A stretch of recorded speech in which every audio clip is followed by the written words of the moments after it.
When was the last time you stopped to think about the one thing you can't live without? No, I'm not talking about the internet. I'm talking about water. Without clean drinking water, life couldn't go on. So it's probably important that we know what's in the water we drink. For the past 65 years, city governments nationwide have been adding a substance called fluoride to the water supply. The practice of water fluoridation started at a time in history when asbestos, PCBs, and DDT were all deemed safe and effective. And although all of these chemicals have been banned since, fluoridation is still a common practice.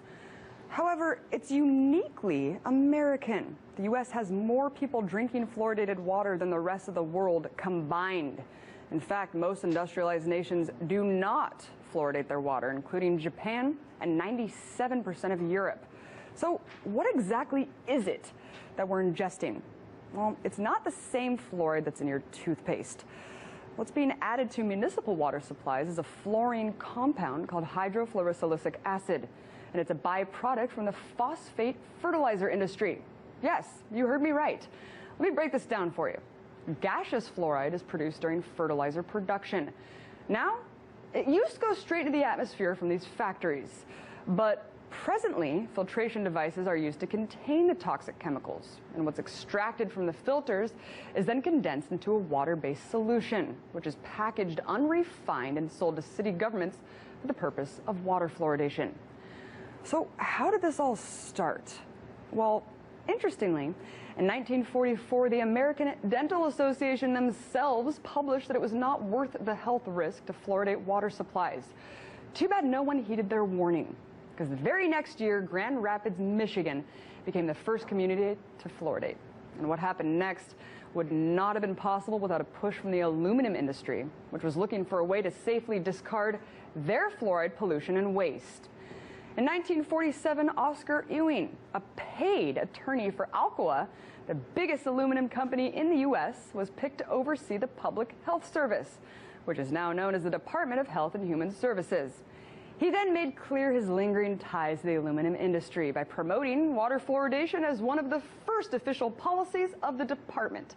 From there, the policy expanded tenfold, with an additional 87 U.S. cities fluoridating within the next 3 years. Fast forward to today, where children are growing up indoctrinated with the notion that fluoridated water is necessary because it prevents tooth decay. But is that really the case? In 1987, the National Institute of Dental Research examined 39,000 school children from 84 different fluoridated and non-fluoridated communities. And while the study did find that in fluoridated areas tooth decay declined, the most interesting part is that there was a declining trend in tooth decay in non-fluoridated areas too, perhaps because of overall better hygiene. Okay, but not only is there no causal link, there's also serious health risks for fluoride overexposure. For one, an excess of fluoride causes fluorosis, which is the eating away of the enamel on your teeth. This is indicative of what it's doing to your body on a larger scale. You see, it doesn't just eat away at the tooth enamel. Only 50% of the fluoride we consume is excreted.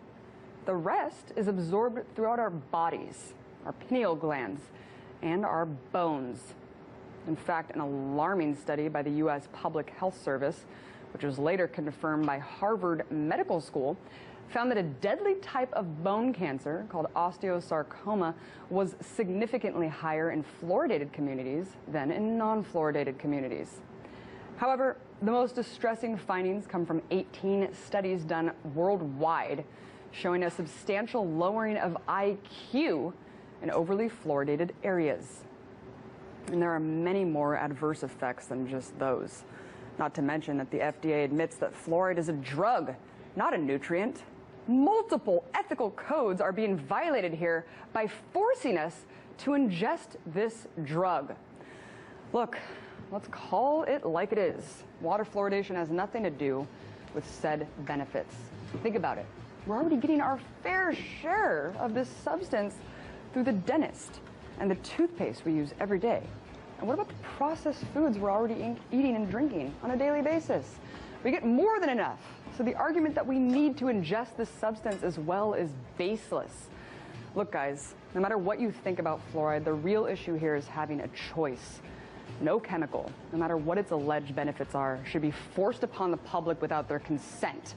But let's not forget, as long as corporations are involved, our best interest isn't really the priority. So maybe we should be looking at water fluoridation as a money-making scam. It's a tale that's all too familiar. Governments and industry colluding to save money instead of saving lives.